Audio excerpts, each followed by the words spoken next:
track review. Hi everyone, Anthony Fantano here, internet's busiest music nerd, and it's time for track reviews, where we talk about the latest in everything because I'm badass. Someone told me to say that, and I don't think it went over very well.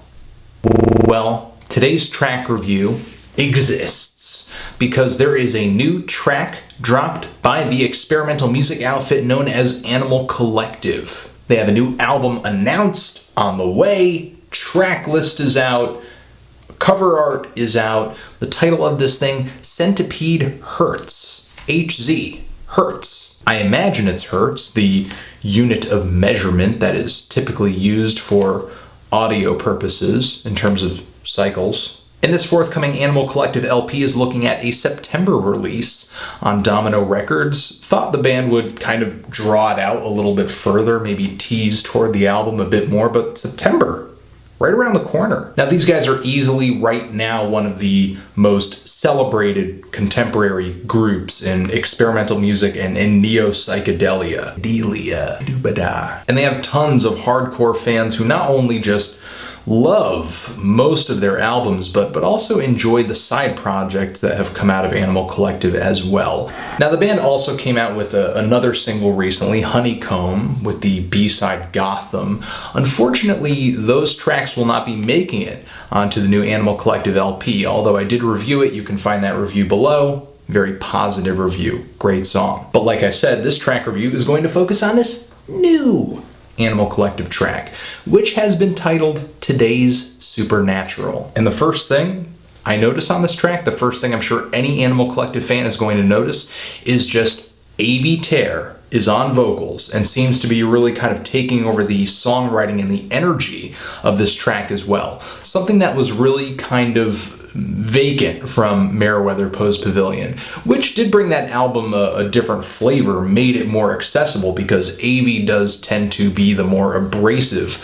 of the two major songwriting figures in Animal Collective, A.V. Tare and Panda Bear. So A.V. really brings back Animal Collective's wild side on this track, bringing things back to a more strawberry jam kind of feel, but not nearly as raw and chaotic as the stuff Animal Collective was putting out around that time. They're still sounding pretty, I guess, well recorded, pretty clean, though this track is really in your face with A.V. screaming and just the really loud percussion, really kind of intricate polyrhythms and the bright sharp synthesizers playing these burning chords and these zany arpeggios. Despite all that, this track is pretty readable and I would say pretty easy to get into. I love that this track is not only in 3, but it really rocks hard on this 3/4 time. You do get subtle and really nice manipulations of this rhythm in the background. And what also kind of brings change and progression to this track is all of the weird sound effects that kind of interject as A.V.'s verses switch from one to another. And of course there are all these strange echoes and just vocal manipulations to his voice as well that just bring another element of weird sounds.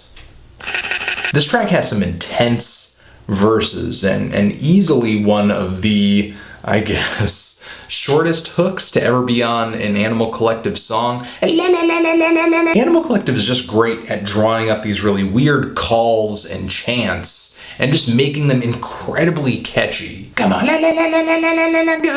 And I'm not 100% sure exactly what this song is about. I've been reading the lyrics and maybe the subject of this song is something that we could talk about in the comments a little bit, but I do feel like Animal Collective brings that same surprising level of abstract lyricism this time around too, with lines like, "'Cause you're all the sweetest things inside of you." What? Lines like that do make me tilt my head a little bit, but it's a bit of a mind bender whenever I try to make sense of exactly what that could possibly mean. And what's funny is that line is a bit of a mantra on this track. It's actually a part of a chorus on the album, so you're not only getting that "come on" as the only chorus, you kind of get 2 choruses for the price of one, if you would allow such a short, weird chant to be classified as a chorus, I guess. And I can't really say anything else about this track. I just think it's a great friggin' song. It's got me really excited to hear this new Animal Collective album. Like I said, it kind of goes back to that Strawberry Jam kind of feel, but with maybe a bit more refinement to it. Just once again, Animal Collective comes forward with a track that has personality, interesting structure, strange, unique sound effects swirling around the instrumentation itself, and lots of personality, which comes mainly from Avi's vocals, which I will say are freaking great on this track. He just has such a, I guess, an aggressive punk rock-esque kind of spirit. Feeling a little bit of love for this track. I can't wait to kind of listen to it more up to the point when I finally get to sink my teeth into this new Animal Collective LP. But what did you guys think of this track? Did you love it? Did you hate it? Why? What are you expecting from this new Animal Collective LP? And what do you think I should review next? Remember, the great rate and the good comment, but only the strong subscribe. Anthony Fantano, Animal Collective, forever.